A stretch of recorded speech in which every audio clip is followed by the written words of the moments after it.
사도신경으로 우리의 신앙을 고백하겠습니다. 전능하사 천지를 만드신 하나님 아버지를 내가 믿사오며 그 외아들 우리 주 예수 그리스도를 믿사오니 이는 성령으로 잉태하사 동정녀 마리아에게 나시고 본디오 빌라도에게 고난을 받으사 십자가에 못 박혀 죽으시고 장사한 지 사흘 만에 죽은 자 가운데서 다시 살아나시며 하늘에 오르사 전능하신 하나님 우편에 앉아 계시다가 저리로서 산 자와 죽은 자를 심판하러 오시리라. 성령을 믿사오며 거룩한 공회와 성도가 서로 교통하는 것과 죄를 사하여 주시는 것과 몸이 다시 사는 것과 영원히 사는 것을 믿사옵나이다. 아멘. 찬송가 40장을 함께 찬송하겠습니다.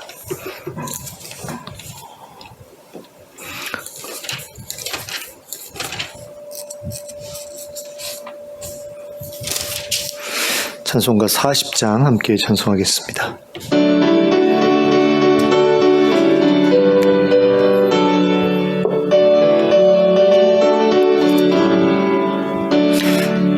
찬송으로 보답할 수 없는 큰 사랑, 주님께 영광 할렐루야.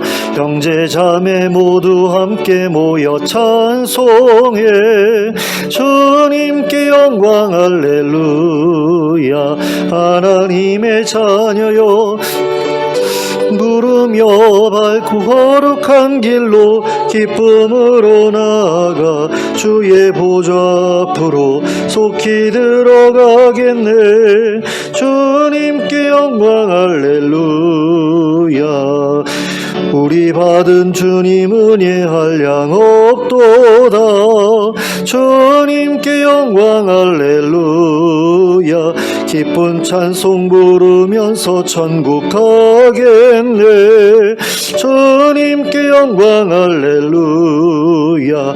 하나님의 자녀여 크게 찬송 부르며 밝고 거룩한 길로 기쁨으로 나아가 주의 보좌 앞으로 속히 들어가겠네. 주님께 영광 할렐루야. 잠시 후에 우리 모두 주를 보겠네. 주님께 영광 할렐루야. 영광스런 보좌 위에 거룩하신 주, 주님께 영광 할렐루야. 하나님의 자녀여 크게 찬송 부르며 밝고 거룩한 길로 기쁨으로 나아가 주의 보좌 앞으로 속히 들어가겠네. 주님께 영광 할렐루야. 난국 백성 천국에서 소리 높여서 주님께 영광 할렐루야. 영원토록 주의 공로 찬양하겠네. 주님께 영광 할렐루야. 하나님의 자녀여 찬송 부르며 밝고 거룩한 길로 기쁨으로 나아가 주의 보좌 앞으로 속히 들어가겠네. 주님께 영광 할렐루야. 아멘. 찬송가 149장을 함께 찬송하겠습니다. 찬송가 149장입니다.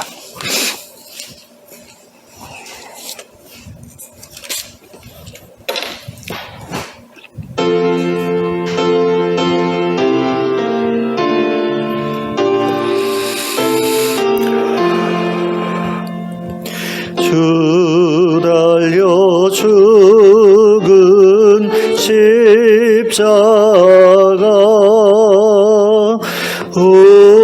우리가 생각할 때에 세상에 속한 욕심을 헛된 줄 알고 버리네. 죽으신 구주 밖에는 자랑을 말게 하소서. 보혈의 공로 힘입어 교만한 마음을 버리네. 못 박힌 손발 보니 큰 자비 나타내셨네.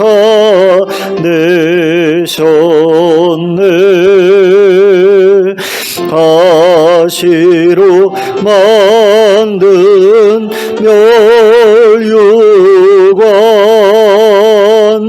우리를 위해 쓰셨네. 온 세상 만물 가져도 증에 못 갚겠네.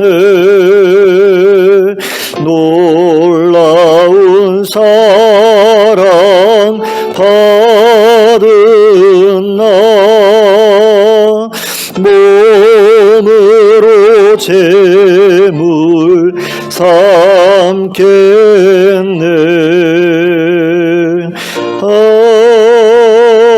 아멘.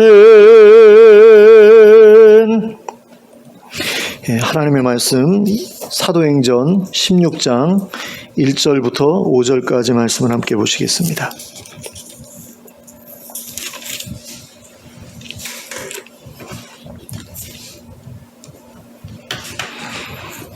사도행전 16장 1절부터 5절까지의 말씀을 함께 합독하도록 하겠습니다. 시작. 바울이 더베와 루스드라에도 이름에 거기 디모데라 하는 제자가 있으니 그 어머니는 믿는 유대 여자요 아버지는 헬라인이라. 디모데는 루스드라와 이고니온에 있는 형제들에게 칭찬받는 자니 바울이 그를 데리고 떠나고자 할새 그 지역에 있는 유대인으로 말미암아 그를 데려다가 할례를 행하니 이는 그 사람들이 그의 아버지는 헬라인인 줄 다 알미러라. 여러 성으로 다녀갈 때에 예루살렘에 있는 사도와 장로들이 작정한 규례를 그들에게 주어 지키게 하니 이에 여러 교회가 믿음이 더 굳건해지고 수가 날마다 늘어가니라. 아멘. 지난 주일에 살펴보았던 것처럼 바울은 마가에 대한 의견 차이로 말미암아 바나바와 심히 다투고 갈라선 뒤에 실라와 함께 두 번째 선교 여행을 떠났습니다. 두 번째 선교 여행에서 바울은 첫 번째 선교 여행 때 세웠던 교회들을 둘러보는 중에 더베와 루스드라에도 다시 방문했습니다. 그리고 그곳에서 디모데라는 제자를 만났습니다. 디모데라는 이 청년은 헬라인 아버지와 유대인 어머니 사이에서 태어난 사람이었는데 디모데 후서 1장 5절을 보시면 바울이 그의 외할머니인 로이스와 그의 어머니 유니게에 대하여 진실한 믿음을 소유한 사람들이라고 칭찬하고 있는 것을 볼 수 있습니다. 그런데 여기에서 우리가 한 가지 생각해 볼 것이 있습니다. 그것은 무엇이냐면 유니게가 정말로 신실한 믿음을 가진 사람이었다면 왜 이방인인 헬라 사람과 결혼을 했을까라는 것입니다. 또한 유니게의 어머니 로이스가 진실한 믿음을 가진 사람이었다면 왜 자기 딸의 불신 결혼을 용납했을까라는 것입니다. 기독교인들의 경우는 이제 불신 결혼에 대해서 굉장히 부정적이잖아요. 그런 부분에 있어서 과연 이 사람들이 정말로 신실한 사람들이었느냐 이런 의심을 우리가 가질 수 있다라는 거죠. 근데 이러한 의문에 대답하기 위해서는 루스드라라는 지역이 이방 지역이었다라는 점과 그곳에 거주하는 유대인들의 숫자가 그리 많지 않았을 수 있다는 점을 염두에 둘 필요가 있습니다. 그래서 결혼 정년기가 되었음에도 불구하고 주변에서 마땅한 유대인 신랑감을 찾을 수 없었기 때문에 주변에 있던 헬라 사람들 중에서 경건한 이방인을 만나 결혼했을 가능성이 없지 않다라는 거죠. 그리고 실제로 또 유대인들의 경우에 있어서는 기독교인들처럼 그렇게 불신 결혼에 대해서 부정적인 그런 분위기가 아니었다라는 점도 우리가 생각해 볼 필요가 있습니다.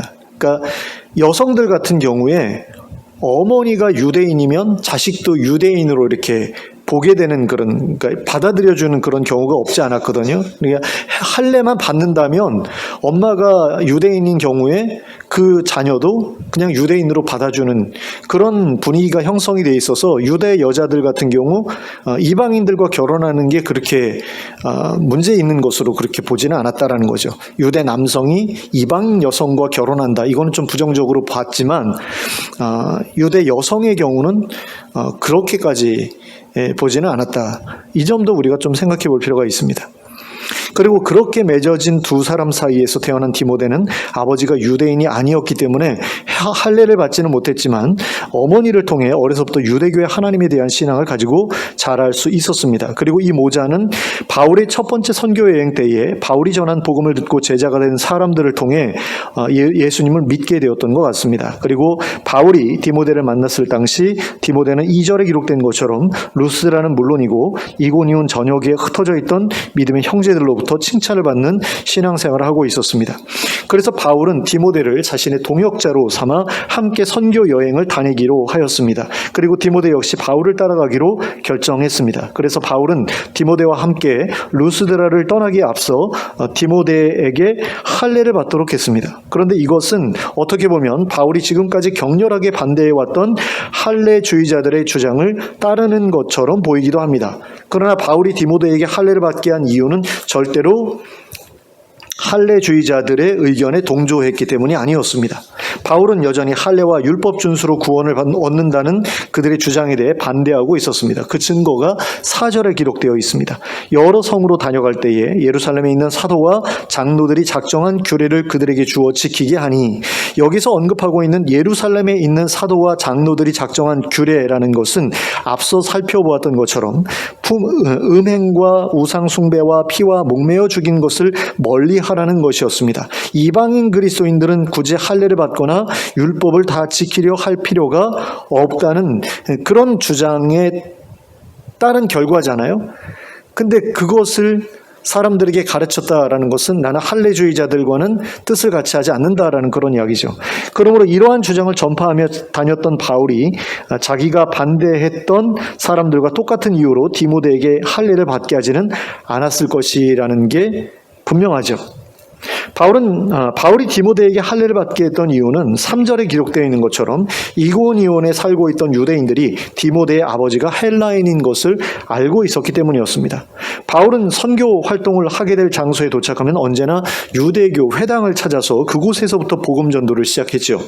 그러므로 바울을 따라다니게 될 디모데 역시 바울과 함께 회당에 들어가서 복음을 전하는 사역에 동참하게 될 것이 분명했습니다.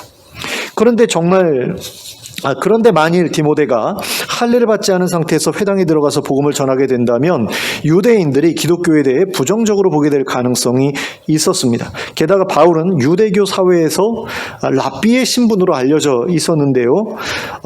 바울이 자기의 제자라면서 데리고 다녔던 사람이 알고 보니 유대인이 아니었다라는 이야기가 돌게 되면 바울이 전하는 복음에 대해 유대인들이 거부감을 가지게 될 수도 있었던 겁니다.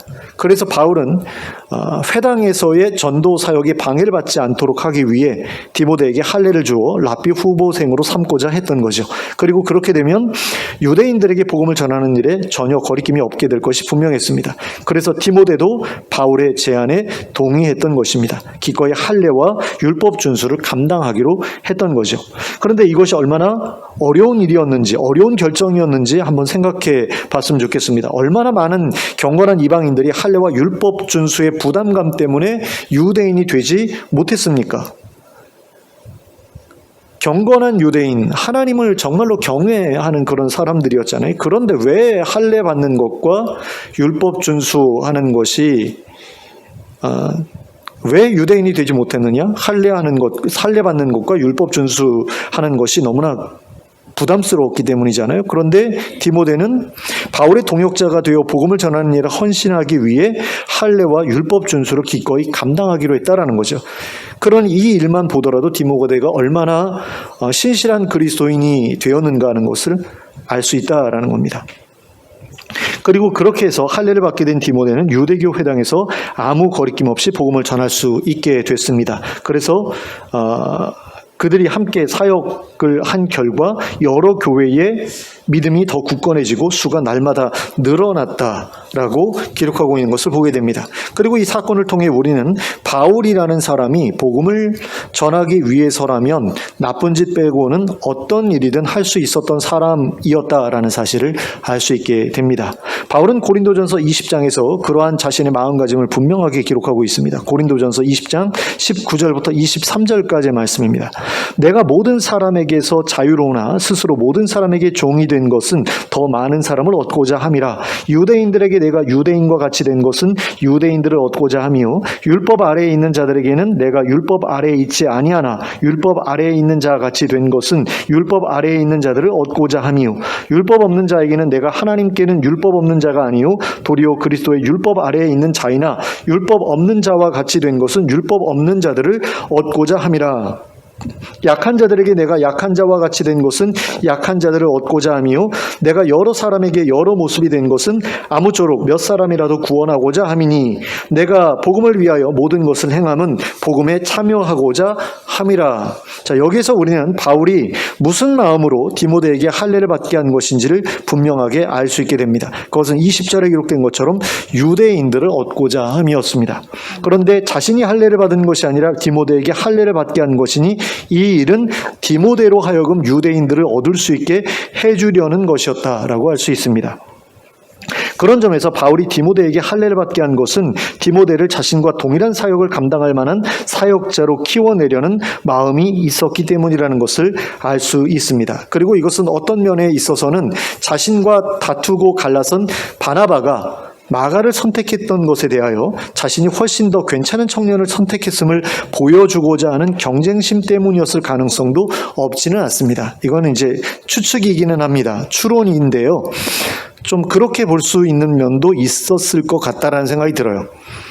그러니까 지금 바나바는 마가라는 청년을 택해서 예비 선교사로 훈련시키려고 했던 거 아닙니까? 그런데 바울과 동행했던 실라는 이미 그 교회 안에서 어느 정도 지명도를 가지고 있는 선지자였잖아요.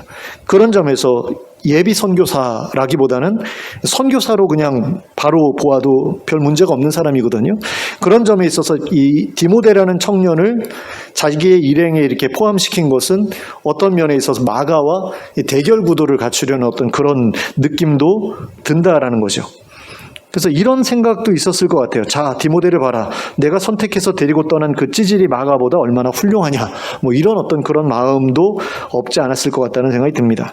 그래서 바나바 앞에서 자신이 디모데를 선택한 것에 대해 자랑하고 싶은 마음도 없지 않았을 것이다 라는 거죠. 그런데 디모데는 마가와는 달리 헬라인 아버지에게서 태어난 반쪽짜리 유대인이었지 않습니까? 따라서 사역의 영역도 굉장히 제한적일 수밖에 없었던 거죠. 그래서 디모데를 온전한 유대인으로 만들어서 마가보다 못하다는 소리를 듣지 않게 하려고 했던 것일 수도 있지 않겠는가, 이런 생각도 해볼 수 있습니다. 그러나 무엇보다 더 중요한 것은 이 모든 일들이 디모데가 복음을 전하는 데 방해물이 없도록 하기 위한 조치였다라는 거죠. 이게 가장 중요한 이유였다라는 겁니다. 그래서 자기가 키워내는 선교사가, 이 예비 선교사가 이제 잘 훈련을 받아서 자기와 동등한 사역, 동일한 사역, 같은 수준의 사역을 감당할 수 있는 그런 사역자가 되게 하고픈 마음이 가장 중요한 이유가 되었을 것이다라는 거죠. 왜요? 이 사람에게 있어서는 복음 전하는 게 제일 중요한 일이었으니까. 그러니까 바나바와의 어떤 그 경쟁 구도 이런 거는 사실은 이 사람에게 있어서는 그렇게 큰 문제는 별로 중요한 문제는 아니었던 거죠. 그런 마음이 없지 않았다라고 치더라도 그건 별로 중요한 문제는 아니었다라는 겁니다. 가장 중요한 것은 얘가 나만큼 성장해서 정말 많은 교회를 세우고 많은 성도들을 일으키고 많은 불신자들을 전도하는, 그런 특별히 불신 유대인들까지도 돌아오게 하는 그 일에 이 친구가 귀하게 쓰여졌으면 좋겠다, 이런 마음이 있었기 때문이다. 이게 제일 중요한 이유였다라는 겁니다. 이처럼 바울은 정말로 중요한 것이 아니라면 그 외에 다른 것들은 얼마든지 양보하고 타협할 수 있었던 사람이었습니다. 특히 복음을 위해서라면 자신의 정당한 권리조차 포기할 수 있는 그런 사람이었습니다. 앞서 언급한 고린도전서 20장의 전반부를 보시면 바울이 복음을 전하면서 고린도 교회 누구로부터도 사례를 받지 않았다는 내용이 기록되어 있는 것을 볼 수 있습니다. 바울이 그렇게 했던 이유는 자신이 돈을 벌기 위한 목적으로 사역을 하고 있다는 소리를 듣지 않으려 했기 때문이었습니다. 그래서 그는 베드로나 다른 사도들과 달리 교회로부터 일절 사례를 받지 않았습니다. 그래서 텐트 메이킹이라고 우리가 요즘에 부르잖아요. 자비랑 선교를. 근데 바울은 그 천막 만드는 일을 통해서 자신의 사역 자금을 모았거든요. 그래서 이제 텐트 메이킹이 자비랑 사역을 뜻하는 그런 말의 대명사가 된 것인데, 바울은 이렇게 자기가 순수한 그런 마음을 가지고 복음을 전한다라는 것을 내세우고 싶어 했던 것 같아요. 이것도 어쩌면 일종의 자기의였을지도 모른다는 생각이 들기는 하는데, 어쨌든 사람들로부터 오해받고 싶지 않았던, 그러니까 어떤 결벽증 같은 어떤 그런 모습이 있었던 것은 아니겠는가라는 그런 생각도 조금은 듭니다. 그런데 고린도 교회의 어떤 사람들은 바울이 교회에 사례를 요구하지 않고 스스로 벌어서 사역을 했던 이유에 대해서 그가 사도가 아니기 때문에 스스로 자격이 없음을 알고 사례를 요구하지 못한 것이 아니겠는가, 이런 식으로 주장했습니다. 그러니까 바울의 입장에서는 복음을 전파하는데 오해가 되고 방해가 될까 봐 사례를 받지 않았는데, 오히려 그것을 근거로 바울은 사도가 아니라 하는 공격을 했던 거죠. 그래서 바울은 자신이 왜 사례를 받지 않았는지를 설명하면서 나는 복음을 위해서라면 어떤 손해나 희생도 감수할 수 있다, 그래서 내가 사례를 받지 않았던 것이다 라고 설명할 수밖에 없었던 겁니다. 실제로 어떤 사람들은 이제 사례를 위해서 사역했던 사람들도 있었던 거죠. 복음 전도한다고 그러면서 이 교회 저 교회를 돌아다니면서 이제 자신의 말솜씨를 통해서 많은 이들로부터 헌금을 걷어들이고 그 걷어들인 헌금을 통해서 어떤 치부수단으로 삼고, 그런 경우도 없지 않았기 때문에 바울이 이렇게 사례를 안 받으려고 했던 점도 분명히 있었습니다. 근데 이렇게 복음을 위해서 자신을 희생하거나 아니면 손해를 감수하려고 했던 그런 비슷한 경우가 고린도전서 8장에도 기록되어 있는 것을 볼 수 있습니다. 바울은 고린도전서 8장에서 우상은 아무것도 아니요 우상에게 바쳐진 고기도 하나님께서 만드신 것이니 그 고기를 먹는 것은 아무 문제가 되지 않는다고 주장하고 있습니다. 그리고 그것이 문제가 되는 경우는 그 고기를 먹으면서 그것이 우상에게 바쳐진 제물이라고 의식하는 가운데 먹을 때에 양심이 약해지기 때문에 문제가 되는 것이라고 했습니다. 그러므로 스스로 믿음이 좋다고 생각하는 사람들, 특히 우상에게 바쳐진 제물을 먹는데 아무 거리낌이 없는 사람들은 믿음이 약한 사람들, 우상에게 바쳐진 제물을 먹는 것을 죄라고 생각하는 사람들을 생각해서라도 그들 앞에서는 우상에게 바쳐진 제물을 먹지 말라고 하였습니다. 그리고 13절에서 그는 마지막으로 이렇게 선언합니다. 그러므로 만일 음식이 내 형제를 실족하게 한다면 나는 영원히 고기를 먹지 아니하여 내 형제를 실족하지 않게 하리라. 자신의 행동이 다른 사람들을 실족하게 한다면, 그리고 자신의 행동이 다른 사람들의 양심을 해치고 믿음을 흔들리게 만든다면 자신은 그러한 행동을 죽을 때까지 하지 않겠다라는 겁니다. 그리고 이러한 바울의 마음은 빌립보서 1장에서도 분명하게 찾아볼 수 있습니다. 바울은 빌립보서를 쓸 당시에 로마 감옥에 갇혀 있었는데 바울과 동역하던 사람들은 그 일로 인해 위축되기보다는 오히려 더 열정적으로 복음을 전하고 있는 상황이었습니다. 그런데 그렇게 열정적으로 복음을 전했던 사람들 중에 어떤 사람은 투기와 분쟁으로 복음을 전했고요, 어떤 사람들은 착한 뜻으로 복음을 전했죠. 여기서 투기와 분쟁으로 그리스도를 전파했다라고 쓰여 있는데요, 이것은 바울에 대한 경쟁심 때문에 복음 전파에 힘썼다라는 그런 이야기입니다. 그 사람들은 자신들이 밖에서 자유롭게 복음을 전하고 그것을 통해서 많은 사람들이 그리스도께로 돌아온다는 소식이 들리게 되면 바울이 감옥 안에서 자기들을 부러워하고 질투하고 속상해하게 될 것이라고 생각했습니다. 그리고 그것이 그들에게는 이제 복음 전하는 데 있어서 어떤 동력이 되었다라는 거죠. 야, 우리가 이제는 바울을 추월할 수 있어, 이런 어떤 경쟁심 때문에 복음을 열심히 전하게 되었다라는 겁니다. 그런데 바울은 어떤 식으로 하든 간에 그리스도가 전파되기만 하면 자기는 상관없다라고 그렇게 생각을 했습니다.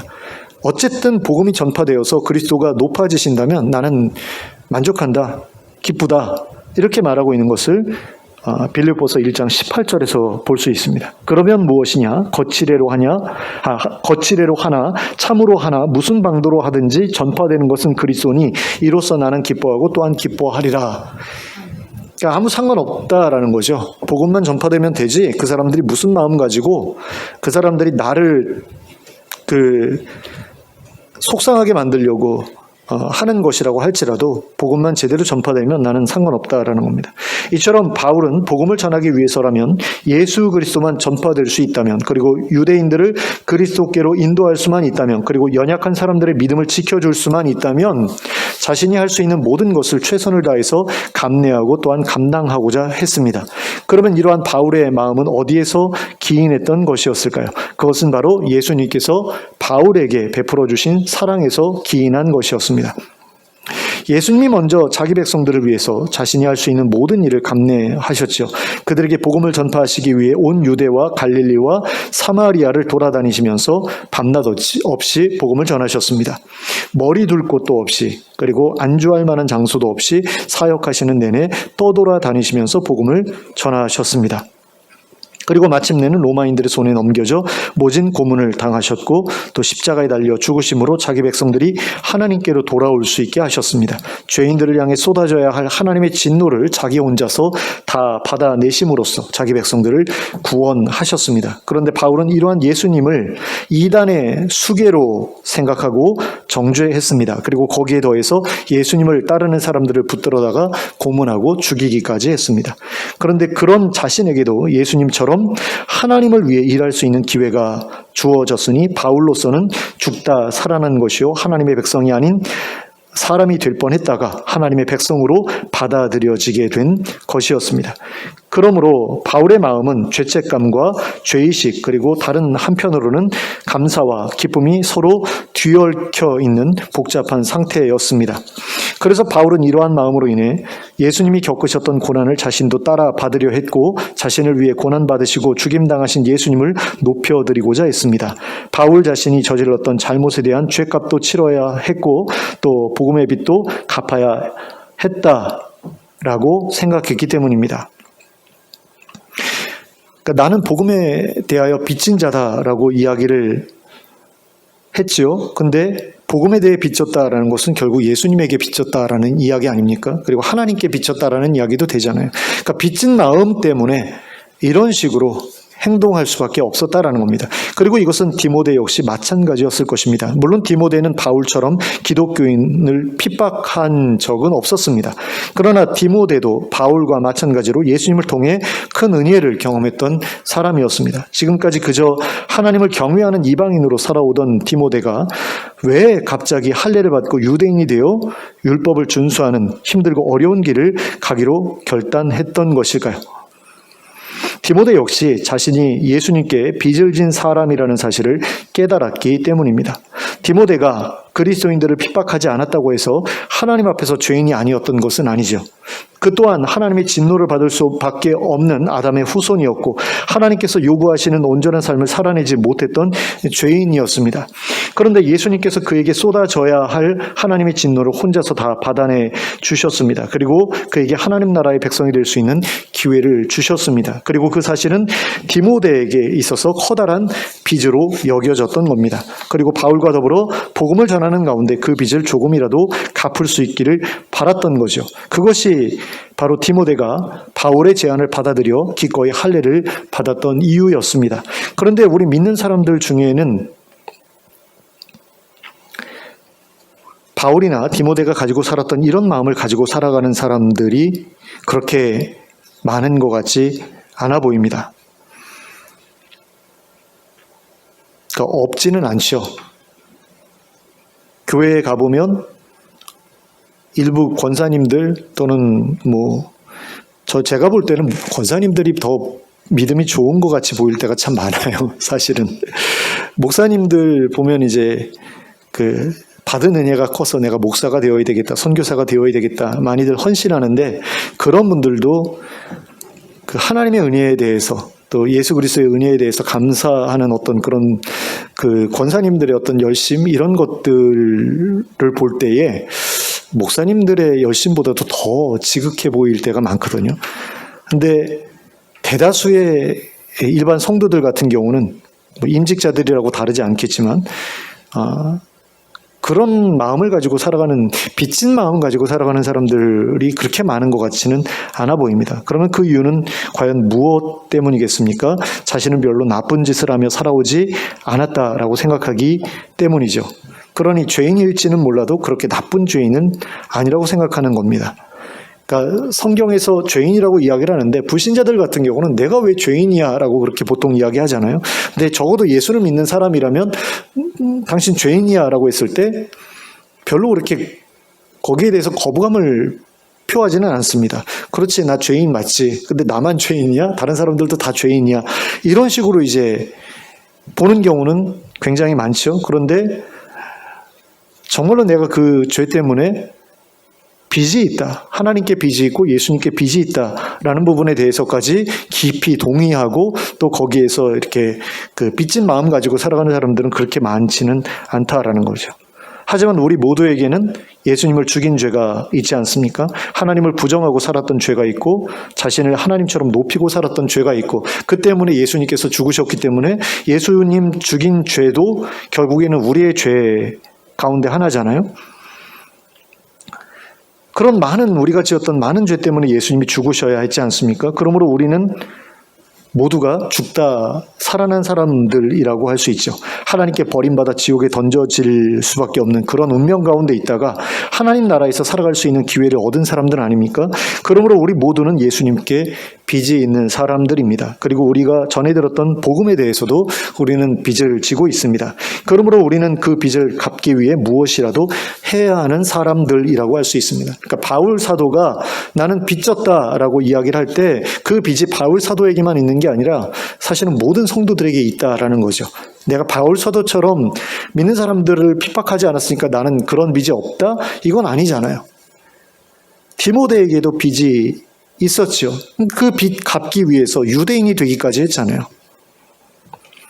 근데 우리가 빚이 없다라고 말하는 것은 말이 안 되는 일이죠. 우리도 복음에 빚진 자고 하나님께 빚이 있고 예수님께 빚이 있는 그런 사람이라는 겁니다. 그래서 우리는 복음을 전하지 않을 수가 없는 거죠. 왜? 복음에 대한 빚이 있으니까. 예수님께 빚이 있으니까. 그래서 복음을 전해야 하는 겁니다. 그리고 하나님의 형상을 회복하고자 힘써야 하는 거죠. 그리고 그 모습을 다른 사람들 앞에 보여줄 수 있어야 하는 겁니다. 하나님의 백성답게 살면서 그리스도의 사랑을 주변 사람들에게 나누어주는 그 일을 해야 우리의 빚이 갚아지기 때문입니다. 그러므로 그 일을 위해서 할 수 있는 최선을 다하는 우리가 될 수 있기를 바랍니다.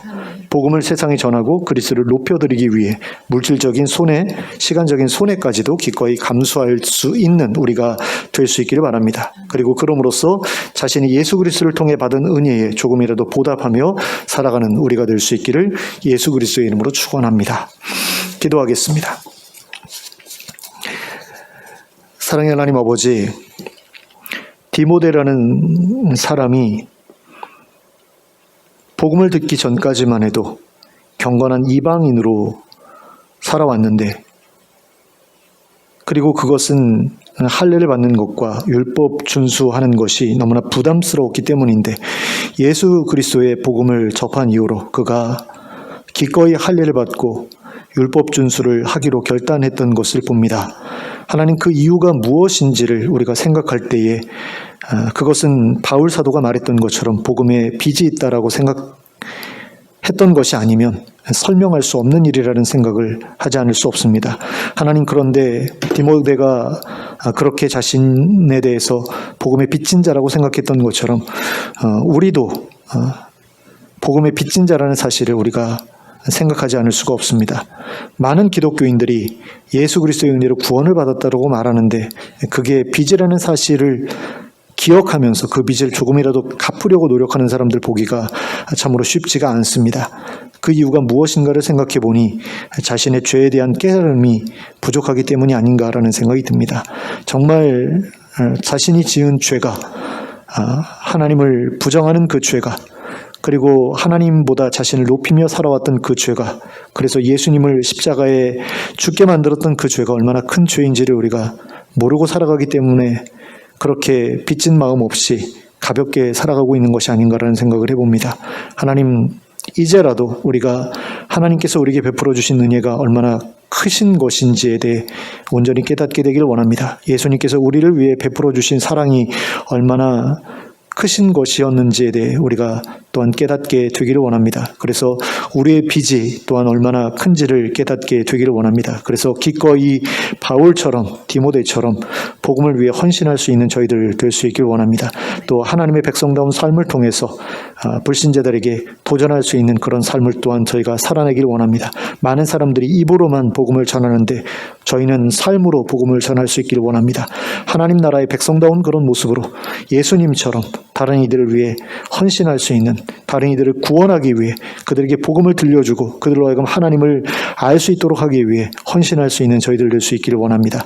그럼으로써 저희에게 주신 빚을 조금이라도 갚아나가며 살아갈 수 있는 저희들이 될 수 있기를 원하오니 주님 허락하여 주옵시고 또 도와주시옵소서. 성령의 능력과 권세를 더입혀 주셔서 저희로 그 일을 잘 감당할 수 있도록 이끌어 주시옵소서. 예수 그리스도의 이름으로 기도하였습니다. 아멘. 찬송가 317장을 함께 찬송하겠습니다.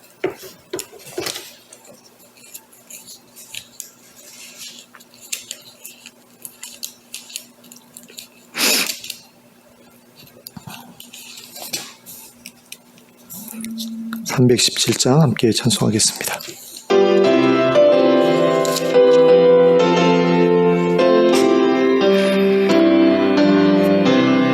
내 주 예수 주신 은혜 한없건만 내 주 앞에 이 적은 것 다 드리니 주 예수여 내 정성을 받으소서. 주 날 위해 보배로운 피 흘리사 그 귀하신 생명까지 다 주시니 내 천한 몸 이 생명을 왜 아끼랴. 주 예수께 비친 것이 한없건만 나 주 위해 드린 것은 참 적으니